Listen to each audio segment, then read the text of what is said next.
jornada de hoy, así que muchísimas gracias por seguir con nosotros y gracias a quienes se unen en este momento.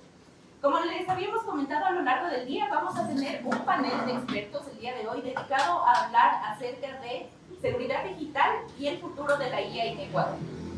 Antes de presentarles a nuestros invitados, quiero darles un poquito de información de contexto. En los últimos años, la inteligencia artificial ha pasado de ser una promesa lejana a una realidad que influye cada vez más en nuestras vidas cotidianas. Desde cómo accedemos a la información hasta cómo se toman decisiones que afectan derechos, oportunidades y libertades. Al mismo tiempo, los desafíos en torno a la seguridad digital se han intensificado, planteándonos preguntas urgentes sobre protección de datos, vigilancia, ciberseguridad y soberanía tecnológica. En el contexto ecuatoriano, estas discusiones adquieren una relevancia particular.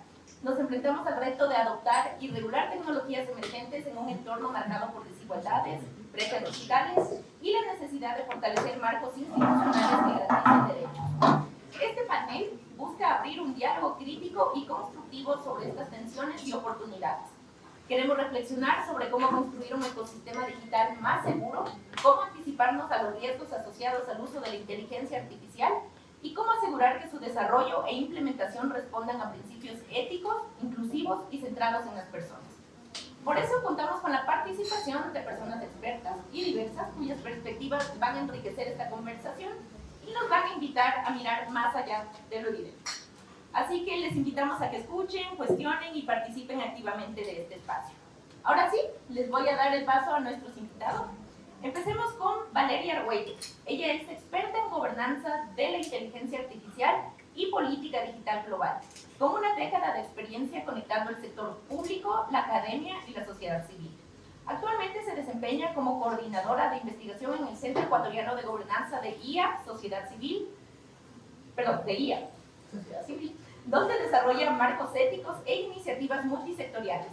Además fue secretaria del Comité Multisectorial de IA de Ecuador y directora de tecnologías emergentes del MINTE.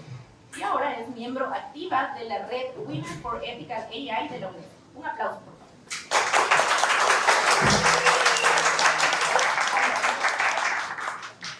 Ok, ahora vamos con Ernesto Kruger. Ernesto es CEO y socio fundador de Kruger Corporation, una multinacional con operaciones en 14 países. Cuenta con más de 30 años de experiencia como arquitecto empresarial y especialista en tecnologías exponenciales, inteligencia artificial, blockchain, ciberseguridad, gobierno electrónico, estrategia empresarial y gobierno corporativo. Bienvenido, Ernesto. Un aplauso. Y también estamos con Ola Vini, quien es especialista en tecnología sueco con más de 30 años de experiencia como desarrollador de software. Es el creador de 2 lenguajes de programación y formó parte de un grupo de expertos encargado de la evolución de la plataforma Java. Además, fue uno de los principales desarrolladores del sistema JRuby. Ha sido colaborador activo en muchos proyectos, algunos a escala empresarial y otros más pequeños. Además de haber contribuido en proyectos de software libre durante 20 años y haber creado numerosos proyectos propios abiertos para el uso de todo el mundo. Bienvenido.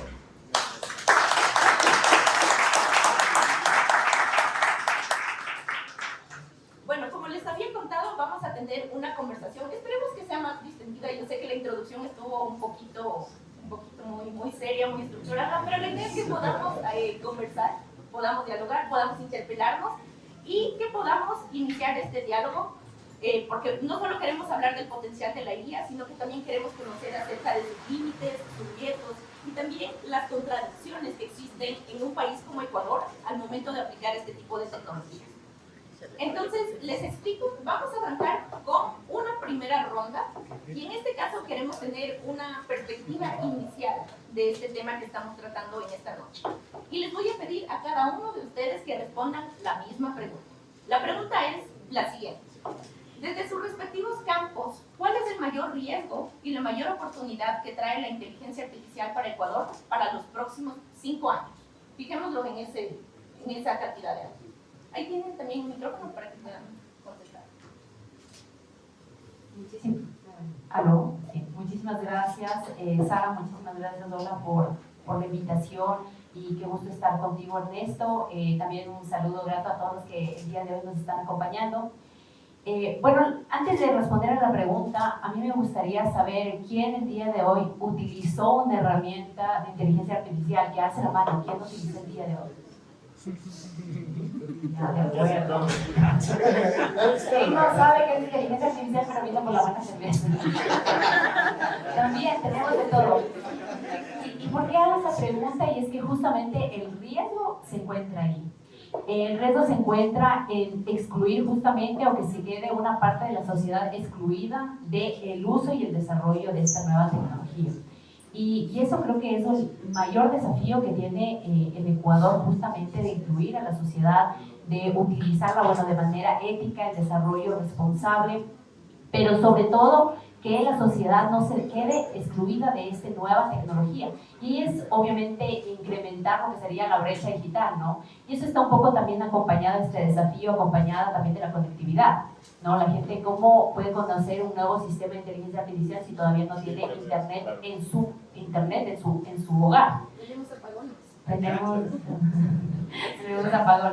Entonces, claro, ese es el primer desafío, y la oportunidad, creo yo, es el talento. A mí me ha dado muchísimo gusto ver en el territorio ecuatoriano el talento que tienen en las universidades, el desarrollo que se está haciendo, los jóvenes, cómo se están formando, y creo que está ahí. O sea, la oportunidad está justamente en ver cómo conectar ese talento con el desarrollo, ¿no? Es esta conexión que a veces llamamos, técnicamente hablando, la investigación, desarrollo, innovación, es decir, cómo conectamos a la empresa privada con la academia, cómo realmente hacemos un clic.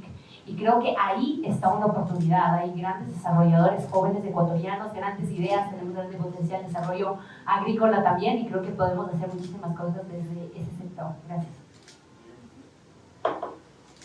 Bueno, buenas noches. Los riesgos que tiene, digamos, todo lo que involucra la inteligencia artificial en el Ecuador. No sé si hay abogados aquí. Yo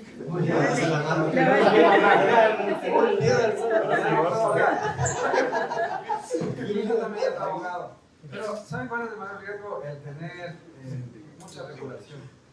Sobre la base de eso se creen, perdón, no sé dónde habrán estudiado, espero que hayan estudiado aquí. Pero la mayoría, muchos abogados estudian afuera. Y traen leyes del primer mundo a un país del tercer mundo. Entonces ahí es donde comienza la primera amenaza que yo creo que, más allá del uso que ya Valeria dijo, lo triste, todavía falta la inclusión a nivel del acceso, que es una situación real. En el Ecuador profundo, como decimos, existe todavía, hay que seguir invirtiendo. Y eso que Ecuador es uno de los países que más alta penetración tiene en América Latina. Sin embargo, falta alfabetizar, pero yo puedo hablar un montón de riesgos. La data, por ejemplo, es un riesgo. La data sobre la cual se entrenan los modelos o lo que se quiera hacer es un riesgo. El uso de inteligencia artificial a nivel de los distintos modelos públicos ya de por sí tiene un problema de shadowing o algunos de estos elementos en donde no tenemos control de lo que se usa, y muchas veces en las empresas, por ejemplo, exponen esos datos al exterior, y obviamente no hay competitividad entre empresas, y hoy es muy fácil hacer muchas cosas. Copiar es una situación que se convierte en conocimiento al ser un commodity muy fácil de hacer. Entonces, podría seguir hablando, creo que hable más Hola, que está bien cansado. Pero antes de eso, nos hablaste de los riesgos. También, sí. ¿Cómo lo ves en el sentido de las oportunidades que presenta la IA? Sí, las oportunidades de la IA están a un clic de distancia, ¿no es cierto? Otrora, anteriormente, cada uno de nosotros estudiábamos en una universidad prestigiosa, este es el evento de la Poli, creo, ¿verdad? Yo también soy de la Poli. Y básicamente, ¿por qué estudiábamos? Estudiábamos para tener un diferencial de nuestro conocimiento, para que ese diferencial sea adquirido o por mi propia persona para hacer un emprendimiento o por una empresa que te contrata. Pero que llegamos al punto hoy en día de que eso es un commodity. Un commodity increíblemente que puede ser superado por lo que es la inteligencia artificial. Y ahí viene una gran oportunidad y una amenaza al mismo tiempo.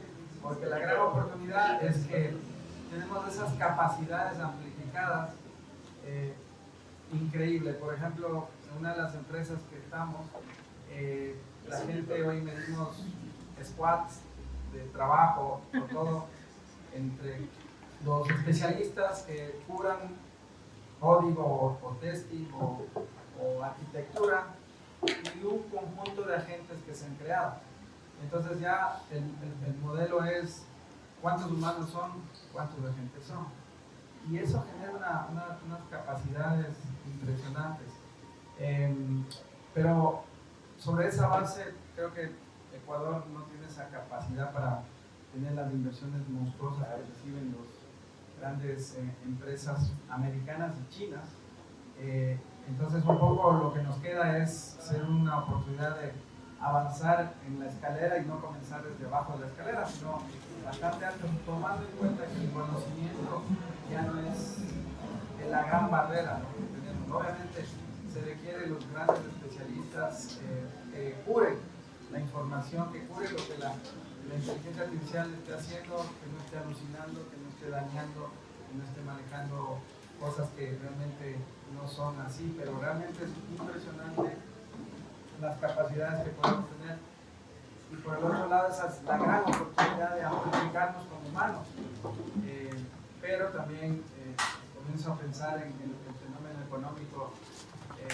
Hay menos trabajos a quienes no se actualizan.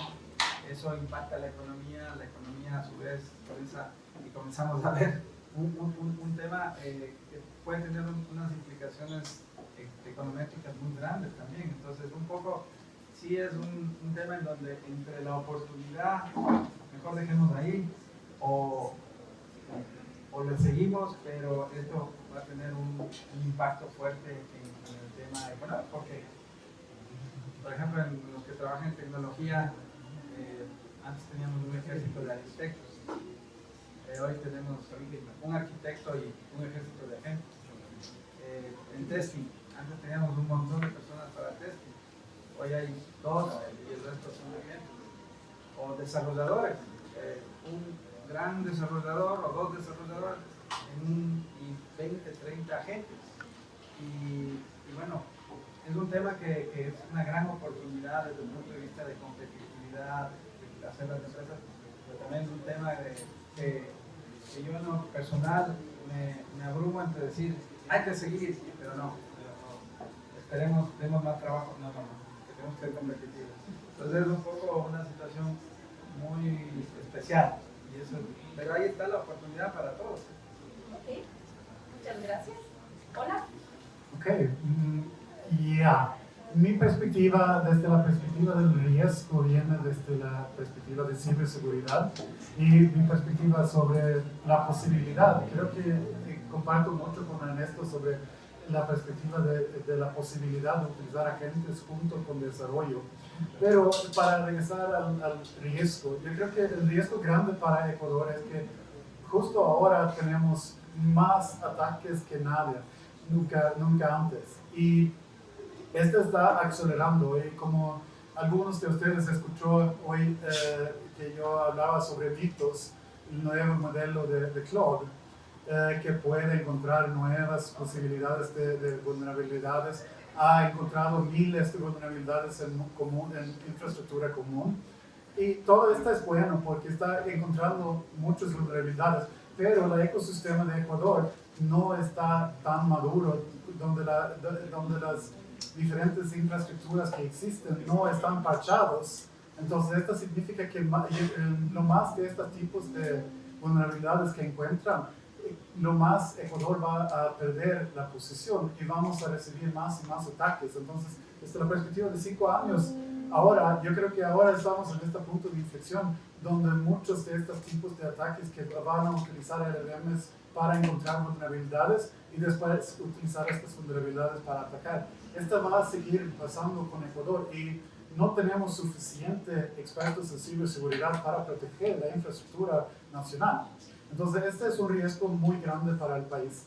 Desde la perspectiva de desarrollo como desarrollador, a mí me gusta trabajar junto con IA actualmente. Yo, en verdad, tomó mucho tiempo hasta que empecé a hacerlo, pero actualmente trabajar en un proyecto utilizando un IA como una pareja que yo utilizo como un compañero para trabajar, para acordarme, para ver si las cosas que estoy haciendo son buenas, en verdad funciona muy bueno hasta el punto donde no pienso yo. Si yo no pienso, voy a perder todo, pero si yo pienso, estoy atento, yo puedo utilizar IA para ayudarme. Y este es algo que yo creo que vamos a tener una nueva generación de desarrolladores de software que van a utilizar IA para hacer cosas mucho más potentes y mucho más avanzados que tenemos actualmente. Y este es un futuro que yo creo que Ecuador tiene la posibilidad de hacer este futuro justo como cualquier otro país. Ok, muchas gracias por sus respuestas en esta primera ronda. Ahora vamos a pasar a la segunda ronda y va a estar dividida en 3 bloques. En este caso, en cada bloque voy a hacer preguntas diferentes para cada uno de ustedes en su campo de experticia, desde la perspectiva de derechos, la perspectiva de empresa y la perspectiva de ciberseguridad, ¿ya? Entonces, vamos a arrancar con el primer bloque, en el cual vamos a hablar acerca de seguridad y vulnerabilidad. Y empezamos con Ola en este caso. Ya, la idea de esta segunda ronda es poder profundizar un poquito más en los temas específicos, ¿no? Entonces, ya contestaste un poquito esto de que Ecuador como país no está preparado para el aumento de ataques potenciados por IA. Pero hoy por hoy, ¿dónde estamos más vulnerables? ¿En el Estado, empresas, a nivel de sociedad civil? Es una buena pregunta. En verdad no puedo decir, porque desde una perspectiva de ciberseguridad, yo no he tenido contratos con el sector público, entonces no he tenido la posibilidad de ver cómo está la infraestructura. Pero has visto, por ejemplo, has hecho análisis de infraestructura pública. No. No. Lo que sí puedo decir es que he escuchado de amigos, amigas que trabajan en el sector público y he escuchado que la situación sí es un problema en muchos diferentes lugares. Ahora, lo que está pasando en el sector público también es que estamos cambiando mucho de la infraestructura de Ecuador e infraestructura de la nube en Estados Unidos. Y yo tengo, desde una perspectiva de seguridad es una cosa, pero desde la perspectiva de la soberanía digital, yo creo que este es un fracaso. Yo creo que es súper mal que estamos cambiando la infraestructura de Ecuador a otros países.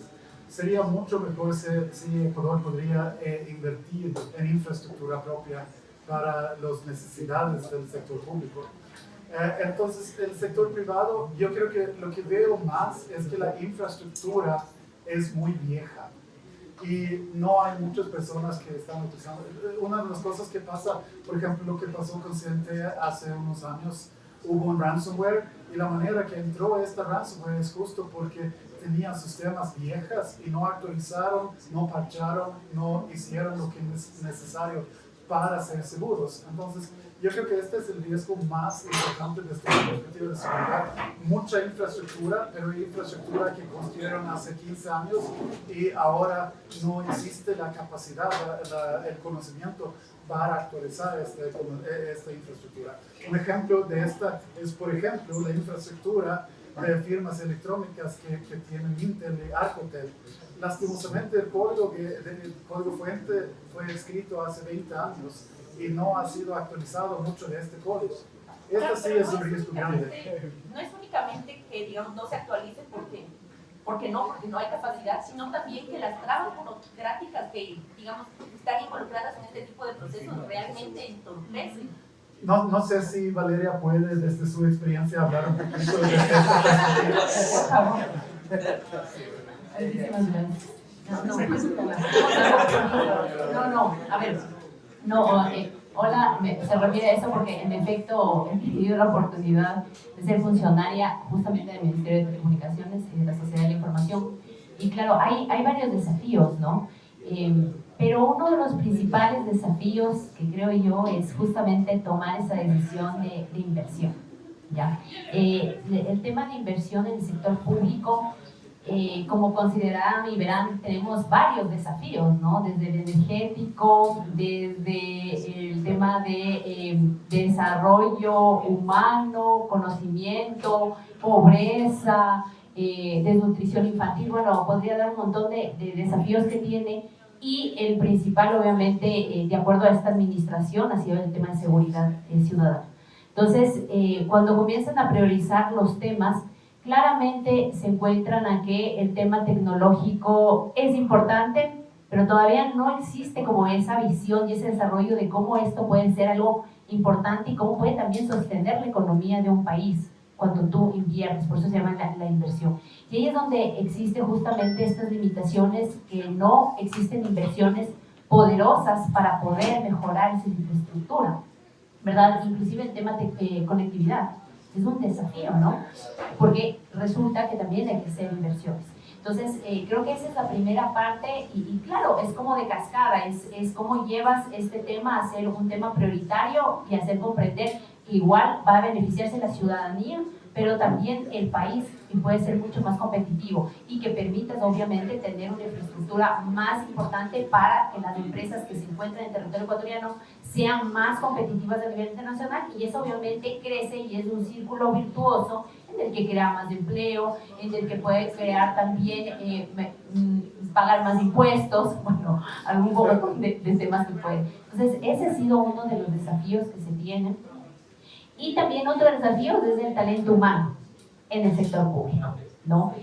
¿Cómo renuevas también tú el talento humano y traes justamente el fortalecimiento de capacidades de ciberseguridad con un equipo que ya está, es complicado? O sea, ¿cómo haces para contratar a nuevas personas?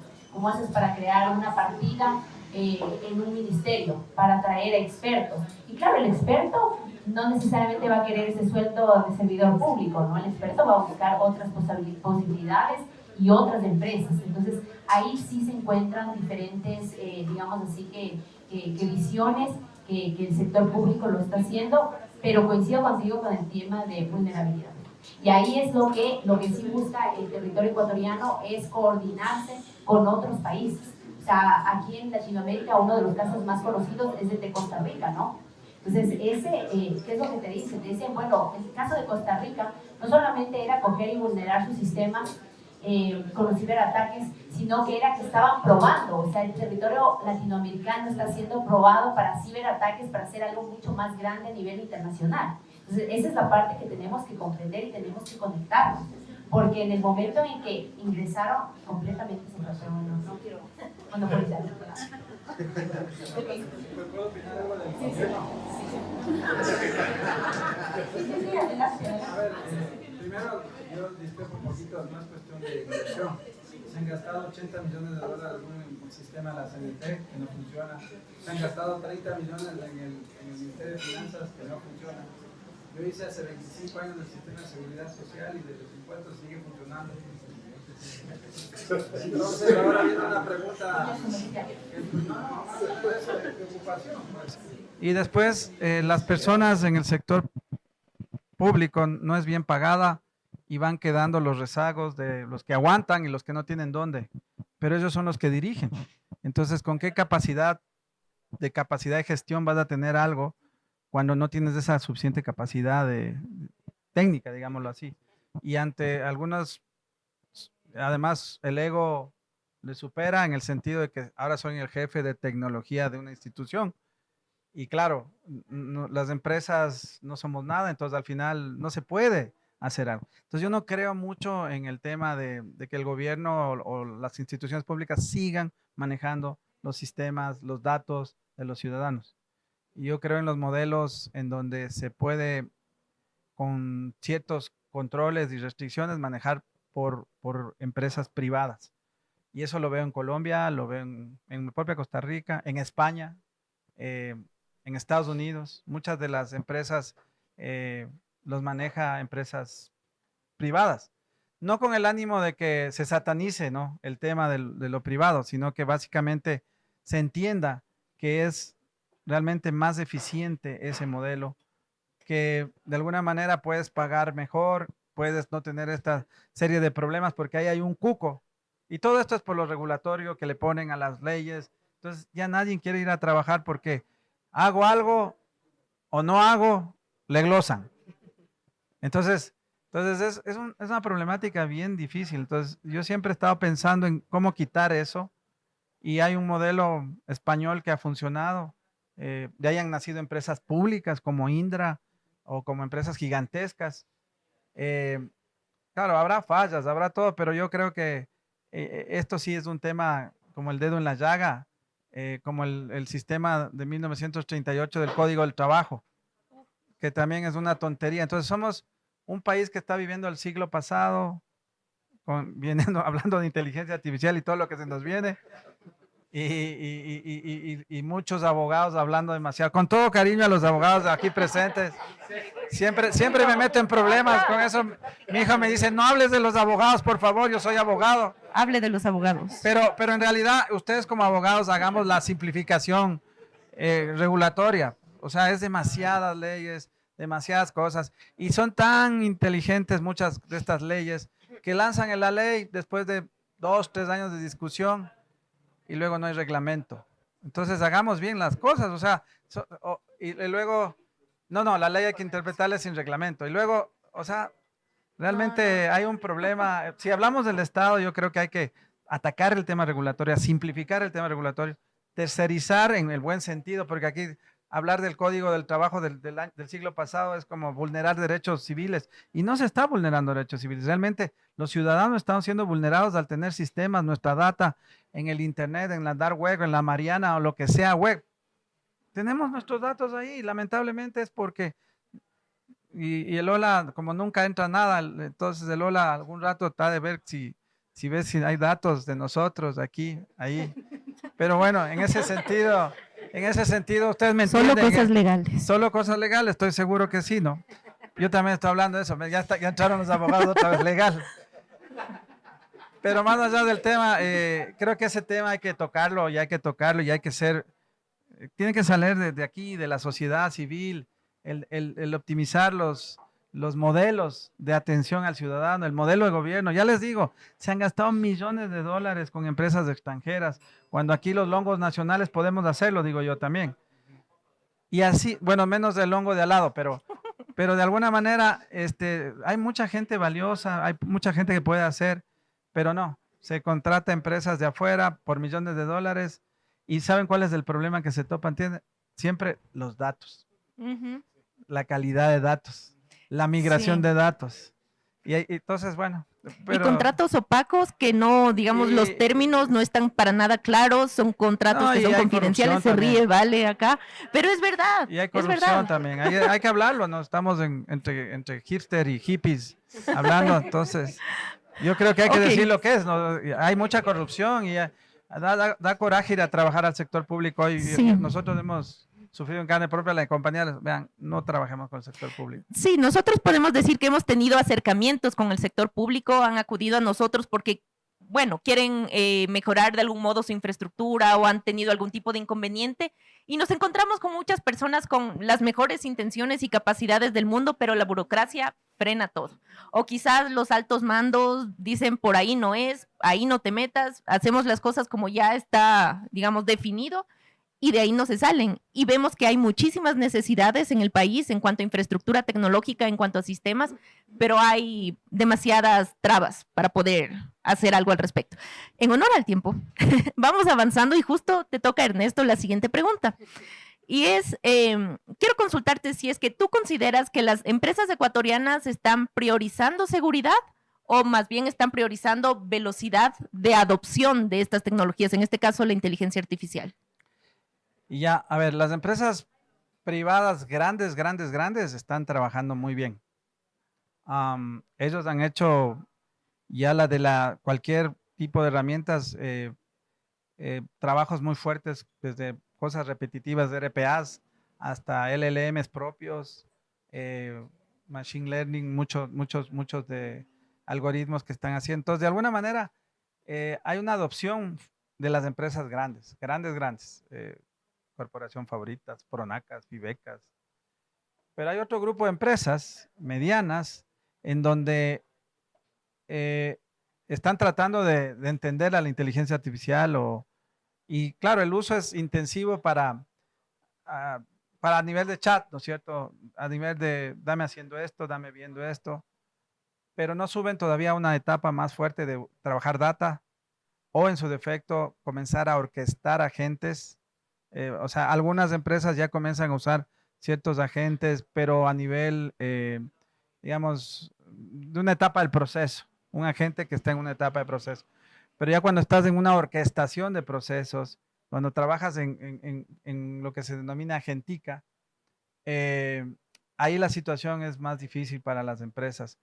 Eh, y hay mucha escasez, aunque no parezca, de talento calificado. Porque no basta decir, yo ya sé programar con Cloud Code o lo que sea, y lo puedes hacer, pero hay que saber qué estás haciendo o qué salió. Tú puedes ver solo el resultado, pero qué vulnerabilidades tiene, qué temas de seguridad, si es fácil hacer alguna cosa para que vulnere esos sistemas, ¿no es cierto? Pero el talento sí creo que está faltando, gente que realmente sea los curadores de esto, ¿sí? Ahora, mucha gente hoy en día, yo he conocido muchos presidentes de empresas, directivos altos, están ya en la movida y están muy avanzados y algunas cosas no entienden, pero al oído sacan las cosas y provocan una injerencia interesante en su conjunto de allegados o personas que colaboran y se comienza a generar una cultura de ahí, ¿no es cierto? Y por último están las últimas empresas, las noveleras, las que están, hay que comprar el ChatGPT, no, ahora es Gemini, no, ahora pongamos cloud, sin tener una clara definición de qué van a hacer y poniendo en riesgo mucha información de las empresas, porque... Sí, justo ahí quería entrar, porque contigo, Ernesto, hemos coincidido en algunos eventos de estos comerciales de ciberseguridad, etcétera. Y lo que los proveedores tratan de vender es implementen IA, nuestra solución es esto, lo otro, fascinante, les facilita la vida, pero nunca hablan de seguridad. O sea, nosotros con Hola, esa es precisamente una de las cosas que nos ha llamado la atención, que nos dicen es rápido, te ahorra tiempo, agilita el trabajo, etcétera, pero ¿y la seguridad qué? No nos hablan. Exacto. ¿Y de dónde provienen los datos? ¿Cómo se custodian esos datos? Difícilmente se habla en el entorno empresarial, es más bien eficiencia.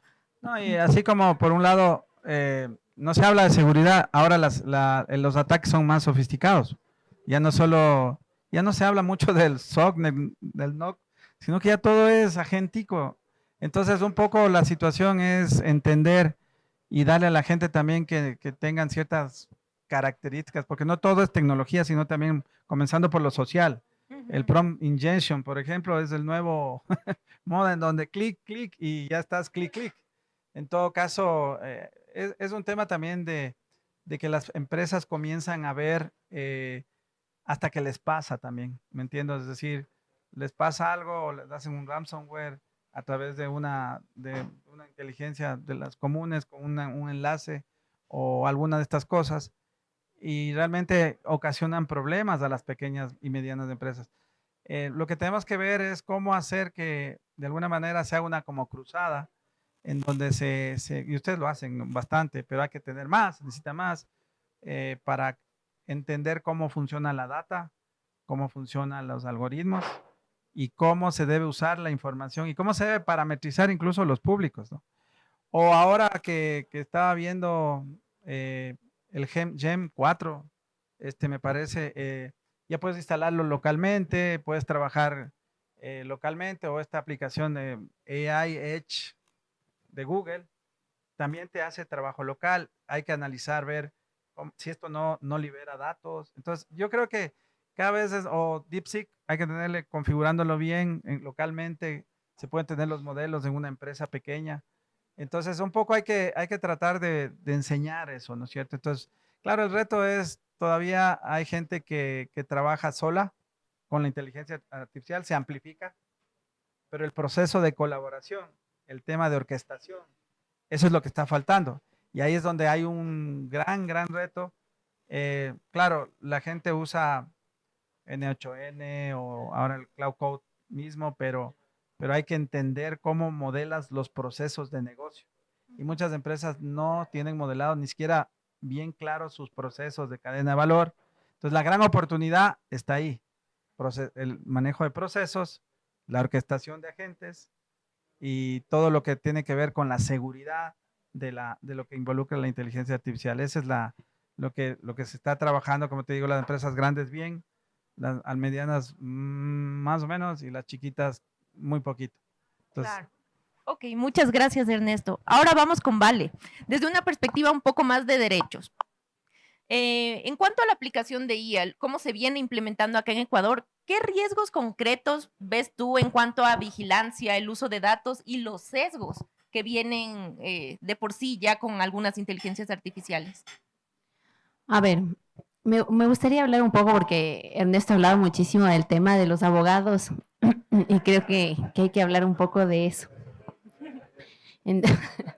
No, a ver, lo que sucede es que se está desarrollando, obviamente, la inteligencia artificial, se está usando, hay varios desafíos que tiene el Ecuador, pero creo que también tenemos que ver cuál va a ser, cómo vamos a proteger al ciudadano, ¿no? O sea, ¿por qué lo digo yo? Y está bien, Ernesto viene desde su visión y es lo lógico, desde su visión de empresario, pero hay que pensarlo también cómo desde la academia, desde la sociedad civil, desde el mismo Estado, cómo hacemos para proteger a los ciudadanos con sus datos, cómo los ciudadanos están protegiendo sus datos. Creo que todavía no hay esa concienciación, digamos así, del ciudadano cada vez que entra a un sistema de inteligencia artificial, y no digo para desarrollar, simplemente digo para usar inteligencia artificial. Cuando salió este estilo Ghibli, que la gente comenzó a subir sus fotos personales, lo subieron, eso quebró también ahí, que no sabían cómo hacer, no sabían que esto iba a ser un boom en OpenAI, y claro, la ciudadanía dijo, mira, esto ha sido inteligencia artificial, esto es inteligencia artificial, sin saber y comprender qué realmente es inteligencia artificial. Entonces el ciudadano cuando entra, por ejemplo, a Grok, yo les pregunto nuevamente, a mí me encanta así interactuar con el público, pero ¿cuántos de ustedes leyeron lo que ustedes firmaron y aceptaron para ingresar a Grok, por ejemplo? ¿Cuántos lo leyeron? No, ninguno. Lo leyeron. Tampoco, el abogado tampoco. Entonces, lo que sucede es que tampoco están ingresando, pero también no están viendo qué están aceptando. Porque claro, las grandes empresas lo que hacen justamente es decir, bueno, tú estás utilizando mi servicio, tienes que aprobar algunos, utilización de tus datos, privacidad de datos, y la mayoría de veces, me atrevo a decir también, los jóvenes no leen. Y eso es bien comprobado, no leen. Entonces, y aprueban, ingresan, y bueno, y no saben dónde están sus datos. Yo creo que ahí sí, esa parte hay que hacer un trabajo muy fuerte de alfabetización, como decía, de la protección de sus datos personales, ¿no? Y una parte está funcionando ahí, y hay otra, cuando hablamos de normativas, a mí me parece que desde ya hay sesgos en los datos históricos, ¿no? Cuando hablamos en el Ecuador, hay sesgos en los datos históricos, entonces yo creo que si tenemos una norma tenemos que reducir y justamente mitigar estos sesgos. Pero ahora cuando yo después veo a la Asamblea Nacional y digo, ellos son los que tienen que hacer la ley, uy, no, ya digo, ya mejor no. No, dejemos nomás ahí. Entonces ahí, porque se supone que tenemos unos problemas. Ahora bien, en el Ecuador sí hay normativa, que justamente tenemos una autoridad, digamos así, normativa, que es el Súper de Protección de Datos Personales, y él emitió en el mes de febrero una norma general del uso de los sistemas de inteligencia artificial cuando utilizan datos personales. Entonces, imagínense ustedes que es casi todo. Entonces, él tiene una norma. Es sancionatoria su norma, está vigente, y claro, lo que dispone, hay varios temas. Por ejemplo, si vamos a poner un video de vigilancia con inteligencia artificial, eso no es autorizado siempre y cuando quien está notificado de que sabe que lo están grabando. Pero si no sabe que lo están grabando, sí están vulnerando sus derechos. Él tenía que haber sido informado. Y no lo digo yo, lo dice una norma. Puede ser que no te agrade, pero esa norma está vigente Entonces, y además te puedo decir, Ernesto, que también si tú estás desarrollando sistemas de inteligencia artificial, tú los tienes que notificar al súper de protección de datos personales. Tiene que notificar, tiene que hacer igual una evaluación, tiene que hacer una evaluación de impacto. Y ¿saben qué? Y eso es lo que a mí me gusta. Yo a veces digo, yo no sé cuántos CEO tendrán gente que contrata para hacer evaluación de impacto. Bueno, yo les invito a que sí hay desarrolladores que están haciendo su maestría de inteligencia artificial y están formándose para hacer evaluación de impacto, igual también los riesgos, ¿verdad?, que podrían tener, que utilizan también las normativas como la ISO 42001. Entonces, sí hay que hacer y motivar, porque el objetivo también es desarrollar una IA ética, ¿no?, inclusiva, y eso es difícil. Hay un caso que fue ahora en marzo, que hay una organización del sector público, obviamente, que es el que da los bonos, ¿verdad?, los bonos de pobreza, y acaban de hacer una reserva a su algoritmo de 10 años, que dice que nadie va a poder saber cómo se hizo el algoritmo, quién lo hizo, dónde está, o sea, dónde se nota, o sea, en dónde vemos la trazabilidad, cómo se lo hizo, no. Y eso puede ser, en efecto, cuando el ciudadano ya no reciba su bono, tampoco le van a decir cómo lo hicieron y cómo lo escogieron. Entonces, eso sí es una violación de derechos. Entonces, yo creo que ahí sí hay que ponerle también un ojo y que una institución pública lo haga. Yo sí soy un poco crítica en ese sentido. Sí, tú mencionaste algo súper interesante y es este tema de, por ejemplo, la vigilancia, videos con IA, etcétera. En el contexto actual en el que estamos viviendo en Ecuador, prácticamente estamos cediendo muchos de nuestros derechos en pro de la seguridad. Cámaras con identificación facial, cosas por el estilo. O sea, ¿cómo ves tú el hecho de que como ciudadanos, como sociedad civil, estamos aceptando, o sea, deliberadamente estamos aceptando que se implementen esas tecnologías? O sea, al final es esta idea del tecnosecuritismo, pero ¿cómo ves que la gente lo esté aceptando, o sea, abiertamente cediendo derechos, ¿no? Es que mira, yo creo que ahí el ciudadano un poco, primero no sabe, ¿no? O sea, el ciudadano no sabe que lo están grabando y que están utilizando sus datos, y tampoco saben dónde están sus datos, ¿no? Porque esa ya es la segunda parte. El ciudadano dice, uy, pero tampoco ya hay una parte un poco más técnica y que el ciudadano no lo sabe. Pero el ciudadano también, te voy a ser sincera, el ciudadano también está un poquito cansado. Si tú hablas del tema de seguridad, te va a decir, oye, a ver, en mi ciudadela nos vamos a poner las cámaras, y nos pusimos las cámaras afuera por un tema de seguridad. Y si viene y te ven y te dicen, pero este es con inteligencia artificial, vamos a poder, dicen, no, este sí nos va a poder identificar cuál fue el ladrón, ¿no? Entonces la gente también se siente desesperada por un tema de seguridad.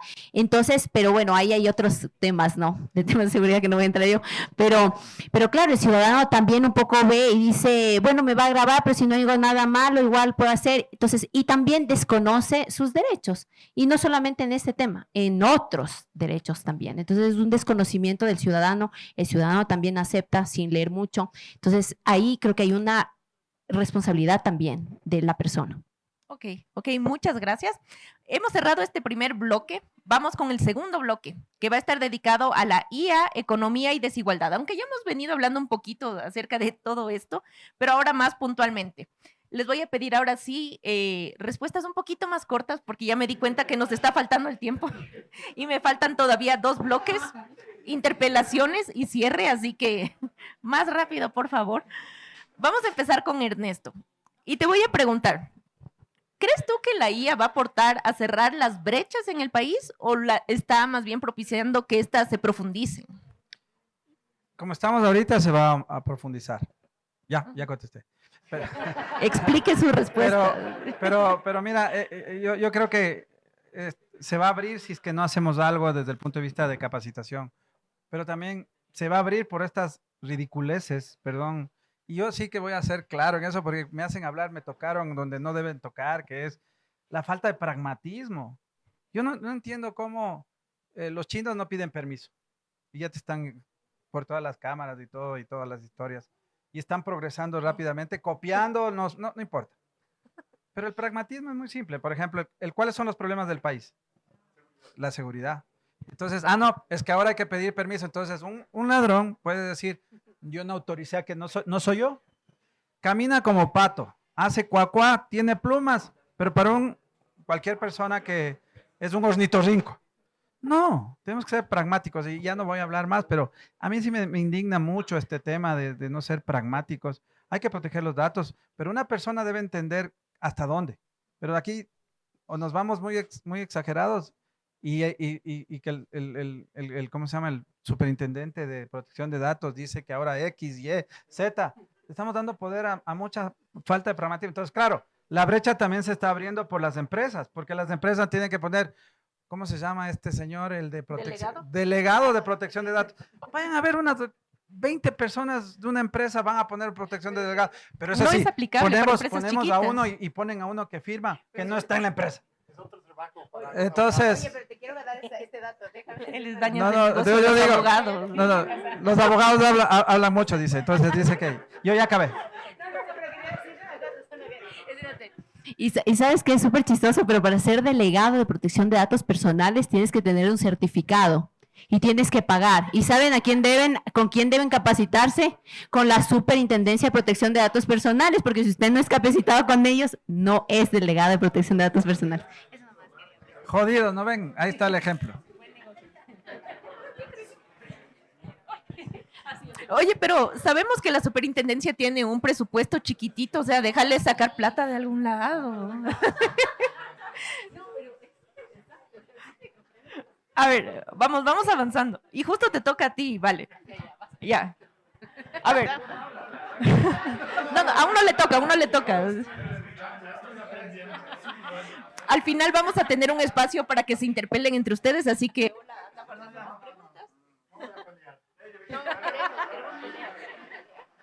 A ver, vale, te consulto. Otra vez yo no hablé hace poquito. No, yo le apagué. Ahí estamos. A ver, quedó más que claro que la IA sí está profundizando brechas, o sea, es un hecho. Así como nos está ayudando, está facilitando procesos, está, digamos, agilitando muchas cosas, también está profundizando brechas. Y dando eso por hecho, yo te consulto, ¿vale? ¿Qué grupos crees tú que están en mayor riesgo de quedar fuera o ser perjudicados por esta brecha que se está profundizando?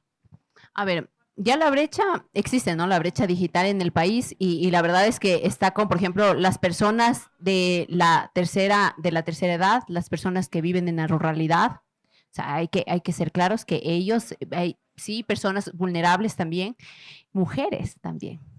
¿Ya? Entonces, esto sí va a incrementar la brecha, va a incrementar y ahí sí hay que trabajar fuertemente en capacitaciones, en acceso, en fortalecimiento de conocimientos, pero lo que sucede aquí, o sea, mucho más allá de lo que pueda hacer el Estado, sí hay que hacer un trabajo coordinado con el ecosistema. Cuando yo hablo del ecosistema es que tiene que ser un trabajo con la empresa, tiene que ser un trabajo con la sociedad civil, o sea, sí tienen que ser un aporte, tienen que trabajar en conjunto justamente para reducir, ¿no? Y después yo creo que había una parte que sí quería decir, era sobre los sesgos. Y eso no lo digo yo porque en Ecuador esté sucediendo eso actualmente, pero eso va a venir, ¿no? Hay otros países un poco más avanzados que inclusive utilizan sistemas de inteligencia artificial para acceder a créditos bancarios.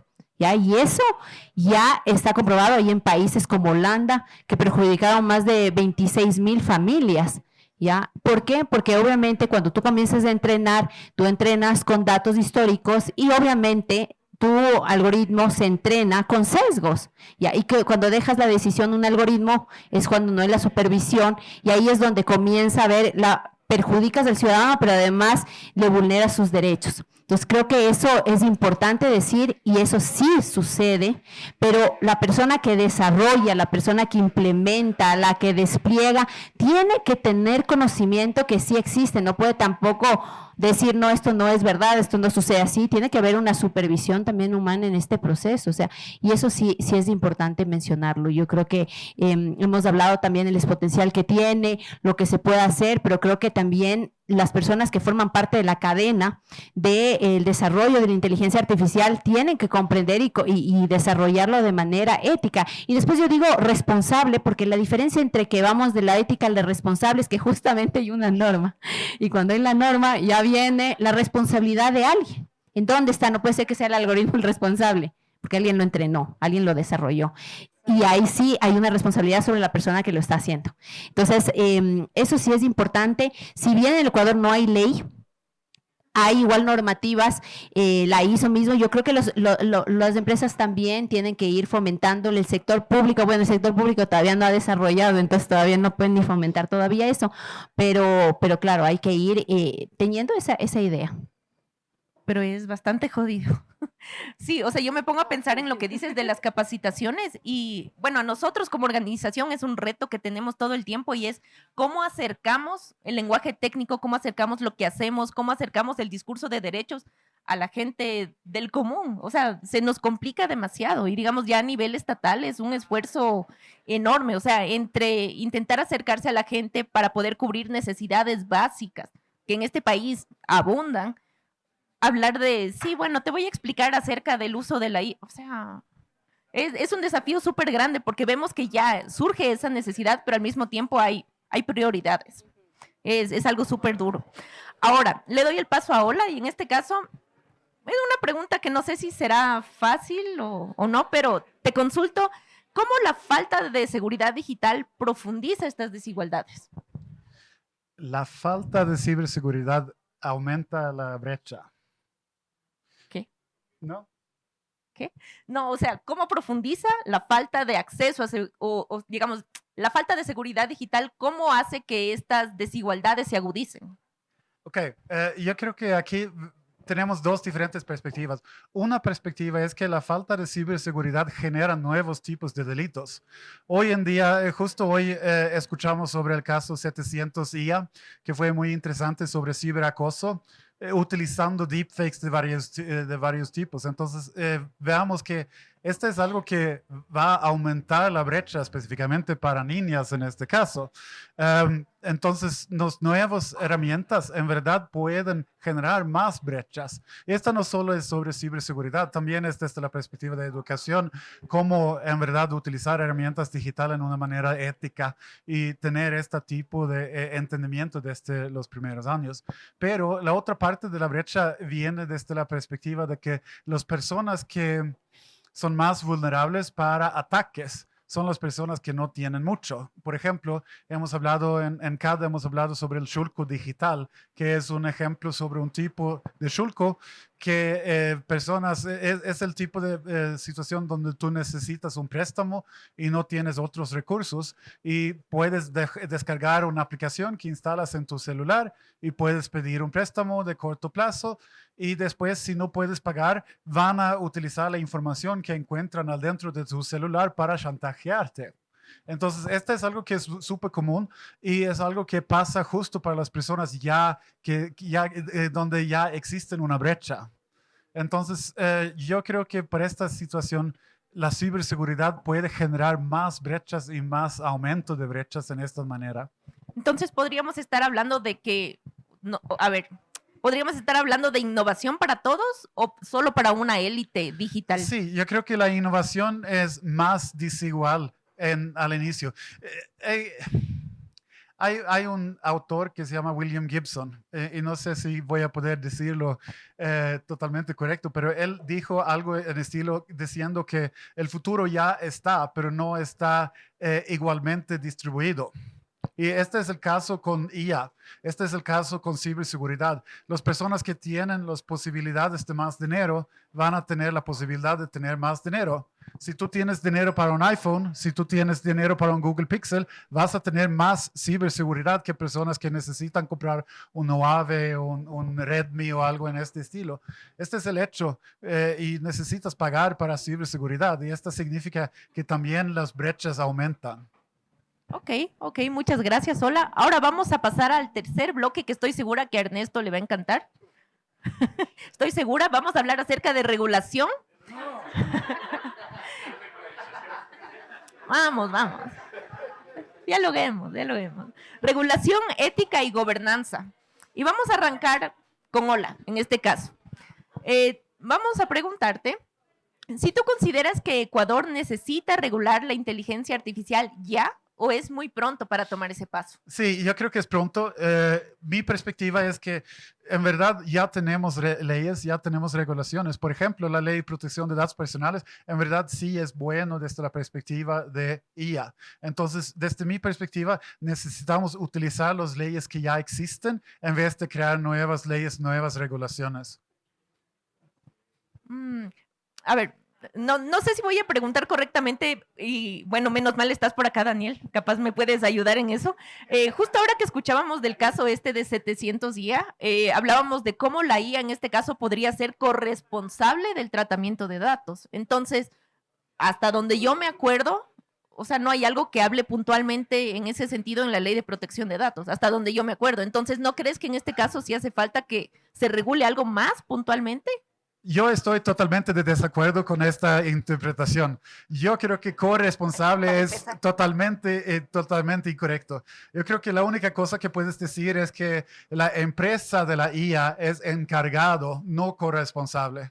Entonces, desde mi perspectiva, yo creo que es desde la perspectiva, no soy abogado, pero desde mi entendimiento de la ley, desde mi perspectiva, el responsable es el chico que hizo el deepfake. El encargado es el sistema que lo hizo. Entonces te vas por la vía penal. No necesitamos más leyes. Y desde la perspectiva de, yo conozco bien las leyes de COIP sobre ciberdelitos por alguna razón. Y la verdad es que hay muchos de ellos. Y suena chiste, pero es anécdota. No, suena anécdota. Ah, ya me salió mal. Ya. Suena chiste, pero es anécdota. Bueno. Sí. Yo creo que no necesitamos más. Ok. Y ya que Ola menciona eso, se cumplen 7 años desde que empezó la persecución en contra de Ola, pero ya, bueno, ventajosamente Ola está con nosotros, ha venido trabajando con el GAT desde hace, bueno, ya algún tiempo, pero no ha sido fácil, ha sido una carrera de resistencia, así que Ola, de verdad, o sea, hay que reconocer la fortaleza que has tenido a lo largo de este proceso y al Estado y al aparato de justicia, pues no tengo muchas cosas buenas que decirle porque has demostrado que, o sea, al momento de perseguir, pues ahí sí tienen todos los recursos, ahí sí tienen todas las facilidades del caso como para joder la vida real.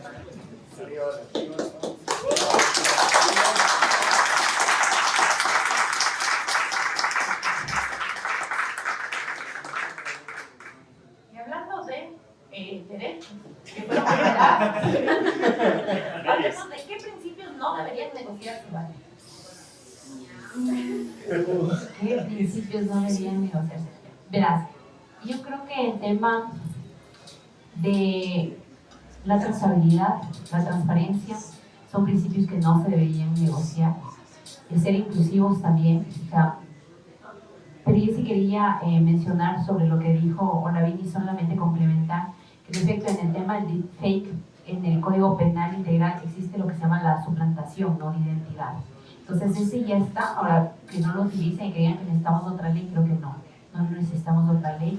Si queremos llegar a un proceso judicial porque alguien haya utilizado un deepfake para alguna, tu identidad o la mía, etc. Yo creo que eso ya está normado en el Código Penal, yo creo que no es necesario. Lo que creo que sí fue necesario fue poner una estrategia de inteligencia artificial. Entonces, ¿cuántos de ustedes saben que hay una estrategia de inteligencia artificial en el Ecuador?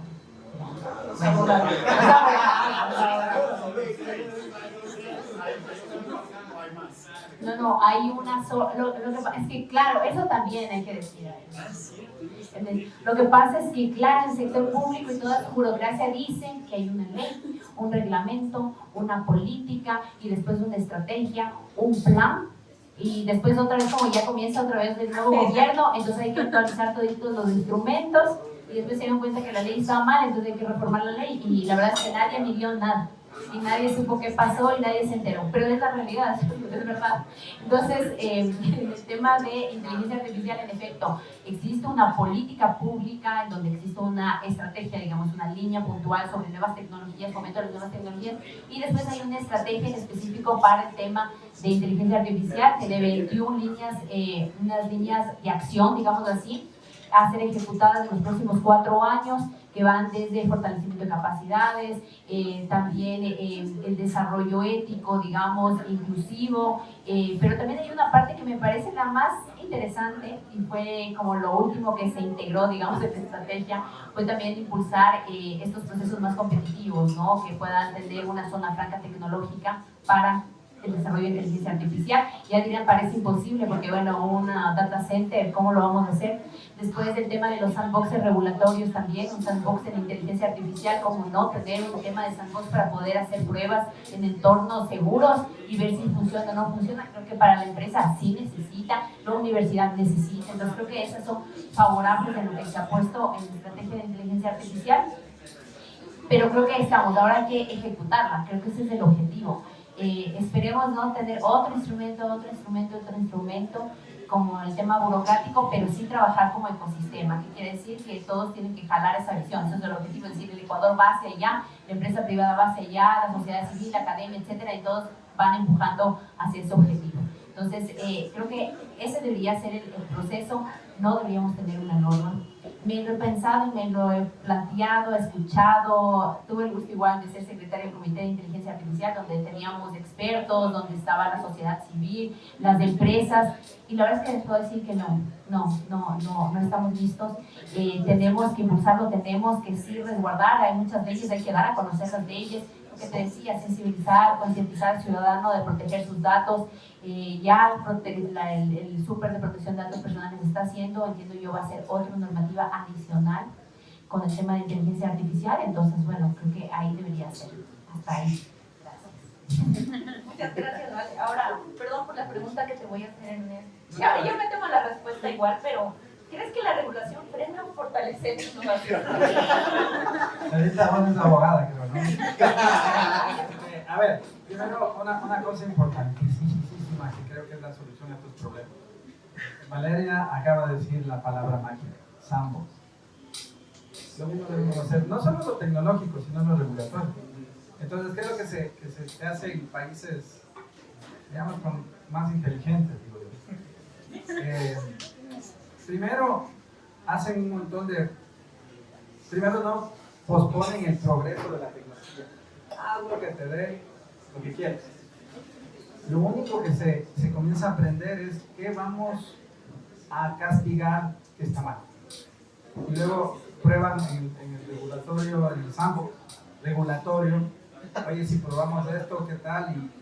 Y se comienza a compartir el tema, pero solo se persigue lo que es delito, lo que está mal, por ejemplo, suplantación de identidad para robar algo. Pero no por eso se quita el hecho del uso de la inteligencia artificial y que la gente pruebe, haga, pero se castiga lo que es un delito, algo que ya vulneró valores económicos, vulneró algo. Entonces ahí está el secretito. Toca trabajar en aquí, como hay tantos abogados inteligentes que van a lanzar la bandera, no más leyes, lo que necesitamos es ver que sean prácticas las leyes. Yo estaba preguntando cuántas leyes hay y cuerpos, y nadie me ha podido contestar. Y como dijo Valeria también, depende del abogado de turno, del ministerio de turno, del congreso de turno, para hacer la ley que te conviene o no, o el interés que hay detrás de una empresa que quiere esa ley para hacer algo. Y ahí el tema también, el negocio, que hace que los abogados tengan bastante trabajo ahora con la protección de datos. Entonces ese tipo de cosas, esa es ética. Desde ahí no se practica la ética. Pues porque inventan cosas para que, ya digo, empresas de 10 personas, con un encargado de datos, no me acuerdo siempre el nombre, delegado. Entonces al final del día no es sentido práctico. Entonces hay que buscar que hagamos menos leyes y más pragmatismo. Y eso sí, perseguir lo que es delito. Entonces, por eso, si me preguntas, no más leyes, sino que vamos disminuyendo las leyes. ¿Ustedes creen que Estados Unidos tiene un montón de leyes? ¿No? Tiene poco, y una constitución. Entonces, aquí, en cambio, hay que tumbar la constitución. Y votamos en contra de lo que es lógico. Pero bueno, es su otra historia. En todo caso, yo creo que ahí está el sandbox. Llevémonos eso en la cabeza. Una idea sandbox regulatoria. Hagamos el experimento ahí, mátense ahí los abogados, pongan todo lo que sea, pónganles una jaula, pónganles a pelear, lo que sea, pero de ahí salga algo pragmático para el ciudadano y de acuerdo con la realidad que vivimos los ecuatorianos. Porque yo vivo entre España y Ecuador, pero, o sea, es distinto, ¿no? En España sí hay otro nivel de gente para cualquier cosa. En cambio acá no está bien. Todos los países tienen problemas, ¿no? Pero hay que experimentar con las leyes y luego lanzarse después. Creo que es una idea que nació ahora en el que hice también, entonces vamos viendo. Antes de pasar a la segunda ronda, les quiero lanzar así una última pregunta para quien desee. ¿Cómo me queda? Para quien desee contestar. Si tuvieran que elegir, ¿qué escogerían? ¿Avanzar rápido con riesgos o frenarse para proteger el derecho? A mí me gusta avanzar rápido, así podemos hacerlo sin incrementar las brechas. Porque yo creo que esta es la problemática. Si avanzamos rápido y nadie pierde algo, todo bien. Pero si los pobres ya pierden más, este es un problema. Entonces, desde esta perspectiva, no voy a decir sí o no.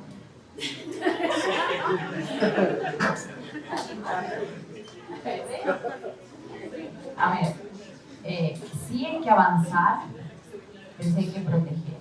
Y yo eso un poco lo digo también, como a veces me pasa como funcionaria pública, y por eso soy funcionaria pública, se expone servicio al ciudadano, ¿no? Entonces sí tenemos que proteger al ciudadano, mientras estamos acelerando, pero creo que estamos muy atrás. O sea, discúlpame, hay unas mediciones que es la medición que se llama IDIA, que lo hace igual el Centro de Inteligencia Artificial de Chile.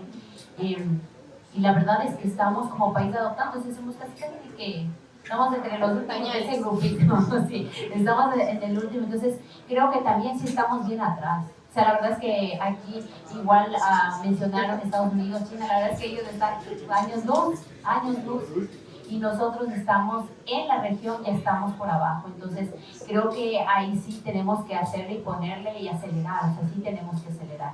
Entonces, ahí sí hay que hacer un trabajo súper fuerte de acompañamiento, de colaboración también con las empresas, obviamente, que hay que apoyarles a las empresas ecuatorianas que están creciendo, las que ya son grandes también. Creo que hay que impulsarles, ¿no? Que abran sus negocios en otros países. Yo últimamente estaba trabajando mucho con Emiratos Árabes, y la verdad es que en Emiratos Árabes a mí me gustó mucho ese trabajo que hicimos en su momento, porque los emiratíes lo primero que te dicen es, te apoyamos, pero tú tienes que también poner tu parte, porque son tus datos. Es que hablar de tu data center soberano, de tu nube soberana. Entonces ellos tienen también esa visión, ¿no? Claro que ahí también me van a decir, también están lejos, ¿no? Porque la calidad también de cómo están ellos enfrentando ahorita la guerra.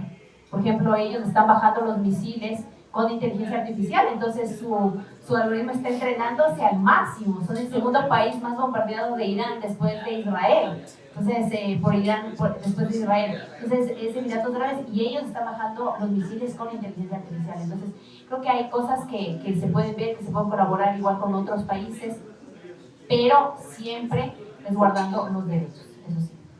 Ok. Me estoy dando cuenta que me falta todavía un par de secciones, así que les voy a pedir, hagámoslo rápido, por favor. Ya les digo, pero es que en serio, esta parte me parece interesante. Ahora, yo quiero que ustedes se pregunten entre ustedes. Si es que algo quizás quedó en el aire, discrepan con algo de lo que se dijo, quizás algo no quedó claro. Traigan la otra semana. Traigan las manos. Yo tampoco. La parte de la ¿no? Yo creo que lo más bonito de esta reflexión es que están surgiendo propuestas contradictorias o tal vez que pues no estamos de acuerdo en algunas cosas. Pero la parte más importante es que estamos conscientes. Lo más importante es estar conscientes. Estar conscientes de la problemática, pero no quedarnos en la conciencia de que ya entendemos el problema, sino que comenzar a actuar. Y eso es un tema que va de la mano de cada uno de nosotros. Cada uno de nosotros puede poner su granito de arena. Y esto es como un fenómeno del que estaba bailando solito, con un montón de gente, luego baila el segundo loco, y luego bailaron todas en ese video famoso que hay. En todo caso, es lo que creo que debemos hacer, más que confrontar. Podemos, yo creo que podemos tener... Interpelar, si no confrontar. No, pero interpelarse ya no hemos interpelado mucho, creo que. Pero creo que la reflexión es esa, que nos debemos aquí, cada uno de nosotros, la idea de que hay que hacer un cambio de modelo. Hay que desregularizar, es una conclusión que siempre se ve. En todos lados hablo, pero yo pregunto primero si hay abogados. Están en todos lados. Se reproduce. En todo caso, hay que trabajar en esto. Hay que dejar avanzar a la tecnología. Hay que dejar avanzar a la tecnología. Hay que experimentar mucho. Esta idea del sandbox regulatorio es clave. Y también hay que educar a las personas que no entienden. Creo que lo que es interés, por ejemplo, es muy valioso. Yo por eso apoyo lo que me pidan. Porque realmente hay que educar, por ejemplo, a los políticos. Hay que educar, y la gran mayoría de los políticos no entienden lo que estamos hablando. Y hay que trabajar, que no estar siendo cautivos del sistema. Pues yo creo que aquí hay un problema estamos siendo cautivos de un sistema que está basado en leyes ridículas, obsoletas del siglo pasado. Hay que comenzar a hacer algo en ese sentido. Y hay que seguir la bandera de oye, somos un país lleno de gente inteligente. Pues, oye, no nos dejemos. Se puede protestar, pero desde el punto de vista de razón. Realmente aquí hay muchos problemas más graves en el Ecuador. La seguridad, la alimentación, otro problema, la energía. Pues hay que comenzar a entender que hay que atraer gente que invierta acá. El problema es que no se atrae. Y aquí, con todo cariño, las normativas son obsoletas igual. Yo la otra vez vi la foto, en 1938, el Código del Trabajo. No puede ser que estemos... Y claro, por ejemplo, es perverso para los que quieren ser emprendedores.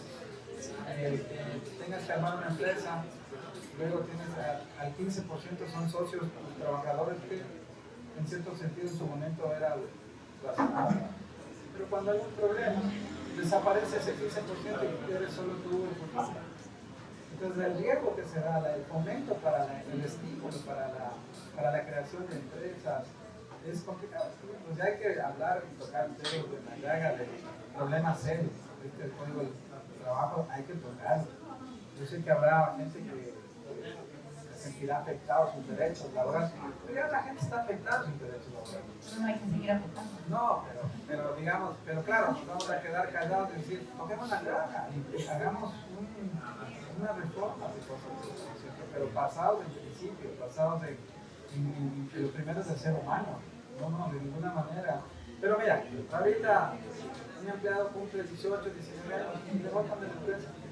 Se pierde todo el tema de know-how, de experiencia de una persona que ha trabajado 19 años. ¿Por qué? Porque ya 19 y un día más tienes derecho a una publicación para está bien, pero en ningún país del mundo existe más que un buen sistema de seguridad social basado en otros parámetros.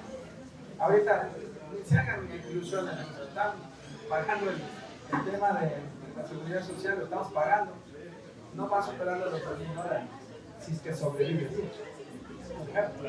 Entonces ahí viene una serie de cuestionamientos. Entonces los modelos hay que cambiarlos, porque estamos viviendo en un país que es rico, pero que se está cocinando con el cangrejo. ¿Por qué? Porque somos muy difíciles de hacer negocios, somos muy difíciles de trabajar, todo nos le complicamos, todo. Hay que ir a un trámite, escucha, y no traería la cédula. porque es privado, a mí me piden hacer los estudios que tienen información. Entonces, y ahí comenzamos la burocracia y todo esto. Y yo tengo un mensajero, oiga jefe, le pago porque voy a estar terrible, esto no entiendo ni qué hay que hacer. Yo digo, no, regrésate y veamos qué hacemos. Y después regreso y ya mismo apagado porque si no pasa. Entonces estamos en un sistema mal hecho. Entonces al final del día creo que hay que confrontar eso. Y hay que, si viene la inteligencia artificial, confrontarlo usando inteligencia artificial. Pero hacer. Okay. Ya no más, ya no. Gracias, De muy hecho, te me amable. adelantaste al cierre. Eso, muy En bien. vista de que mi dinámica de interpelación no funcionó, vamos a dar paso al cierre. Te me adelantaste. Porque justo les quería preguntar muy brevemente, hola y vale, ¿qué decisión concreta debería tomar Ecuador en el corto plazo para no quedarse atrás en lo que respecta a la implementación de la IA sin comprometer la seguridad y también la protección de derechos? Yo creo que Ecuador necesita más inversión en educación y yo creo que el sector público debería invertir en el sector privado. Yo estoy de acuerdo en esto sobre este tema, porque yo creo que la falta de inversión, la falta de confianza en Ecuador desde la perspectiva pública es un problema grande. Entonces, desde mi perspectiva, la única cosa a hacer inmediatamente romper todos los contratos con Google, con Palantir, con todos, e invertir en Ecuador. Pero no va a pasar. O sea, digo, son contratos opacos que ya están ahí y Solo estoy diciendo lo que debería hacer. lo de la educación debería ser, pero este tema de romper contratos con estas empresas, grandes corporaciones, es algo que no va a ser. O sea, lo siento. Y tampoco hay educación. Obviamente tampoco. Justamente. Sí, la verdad es que cuando hablamos, por ejemplo, de educación, ahí las mallas curriculares, ¿no? Están un poquito ahí otra vez obsoletas. Yo, la verdad es que yo tengo una hijita y es una lucha cada vez que yo le digo a la profesora, pero ¿por qué no hacen trabajo en equipo? O sea, no, todavía no hay. No voy a hacer publicidad. Pero sí hay otras escuelas más disruptivas aquí en el DMCO, pero les juro que sí viene desde abajo. Entonces todavía el modelo de los colegios no ha cambiado. Los medios curriculares no han comprendido, entonces los chicos siguen formándose para algo que no va a existir en sus próximos 17 años. Entonces, no van a poder enfrentar claramente. Entonces, eso sí hay que pensarlo bien, hay que analizarlo, hay que ver qué es lo que está pasando ya en otros países, en Japón mismo, en China, etc. Yo creo que sí coincido también con Ernesto el tema de la atracción de inversión. Y claro, no hay atracción de inversión porque justamente hay normas que limitan. Entonces yo sí, no sé si es por lo que he estado mucho tiempo en ese tema, pero yo sí pongo un granito que creo que el tema de una zona franca tecnológica sí podría ser interesante y pertinente en el territorio ecuatoriano. ¿Por qué? Y claro, ¿cuál es la limitante? Y ahí, ¿cuál es la limitante? Es la normativa. Todavía no se ha puesto de acuerdo en la norma. Han visto varios ejemplos en Uruguay, en Costa Rica, en los mismos Medio Oriente, etcétera, pero no se ponen de acuerdo en la normativa, ¿no? Entonces eso sí hay que revisar. Entonces ahí viene la burocracia nuevamente y claro, todas las empresas esperando que en algún momento se pueda poner una zona franca tecnológica en donde se pueda desarrollar una zona franca de Deep Tech, por ejemplo. ¿Por qué no hacerlo? Y esto es algo que sí habría que impulsar. Eso en corto periodo, yo creo que es... ¿Por qué digo corto? Porque está en las manos de hacer una norma bien hecha y actualizar, por eso es digo en corta. Ahí está el desafío y parece que eso no se comprende todavía, es complicado. No sé por qué, capaz el talento no comprenden bien, la burocracia, los niveles mucho más arriba. Entonces eso hay que irlo haciendo. Y creo que esos son los tres temas puntuales que podríamos hacer en corto tiempo. Muchísimas gracias, Olga, Ernesto, Vale, de verdad ha sido un gusto compartir con ustedes este panel. Espero que ustedes también hayan disfrutado, como disfruté yo, esta conversación estuvo súper interesante. Así que un aplauso, por favor, para nuestros ponentes.